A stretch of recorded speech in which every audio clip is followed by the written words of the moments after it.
Suatu hari, Rasulullah dan para sahabatnya sedang berkumpul. Beliau lalu memberi pertanyaan, "Siapa di antara kalian yang bisa mengkhatamkan Al-Quran dalam waktu beberapa menit?"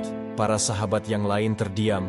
Kemudian Umar bin Khattab menjawab, "Ya Rasulullah, itu adalah hal yang mustahil yang kita lakukan." Dengan senyum Rasulullah menjawab, "Tidak Umar, itu adalah hal yang bisa saja kalian lakukan." Tidak lama kemudian Sayyidina Ali bin Abi Thalib yang kala itu masih sangat muda mengangkat tangannya seraya berkata, "Saya bisa melakukannya ya Rasulullah."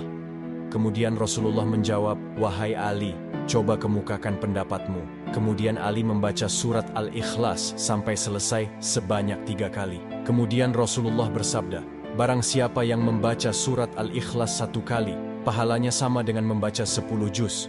Dan barang siapa yang membaca Al-Ikhlas sebanyak 3 kali, pahalanya sama dengan mengkhatamkan Al-Quran."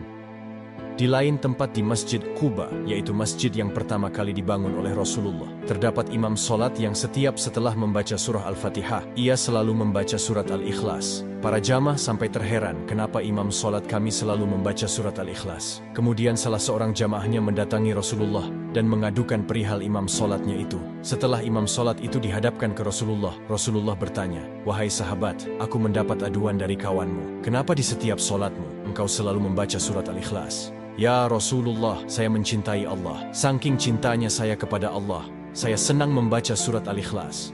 Dengan senyum, kemudian Rasulullah bersabda, "Allah juga mencintai engkau." Di lain kisah juga diceritakan, suatu hari Rasulullah sedang berada di peperangan Tabuk. Matahari pagi itu terlihat begitu redup dan kurang bersinar.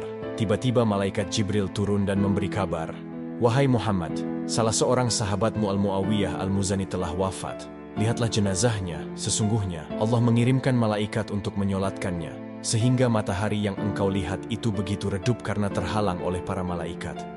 Rasulullah pun bergegas pulang ke kota Madinah dan melihat jenazah Al-Muawiyah Al-Muzani. Ketika Rasulullah hendak mensolati jenazah Al-Muawiyah Al-Muzani, Rasulullah melihat di belakang barisan solatnya terdapat para malaikat yang ikut mensolati jenazah Al-Muawiyah Al-Muzani. Dalam satu saf tersebut terdapat 70.000 malaikat. Dan Rasulullah melihat sekitar 140.000 malaikat yang ikut dalam barisan solat jenazah Al-Muawiyah Al-Muzani. Setelah selesai solat, Rasulullah bertanya kepada Jibril, "Wahai Jibril, apa yang membuat para malaikat sebanyak itu ikut mensolati jenazah Al-Muawiyah Al-Muzani? Apa yang membuat Allah meninggikan derajat Al-Muawiyah ini?" "Wahai Muhammad, Allah meninggikan derajatnya dikarenakan ia gemar membaca surat Al-Ikhlas dalam setiap keadaan.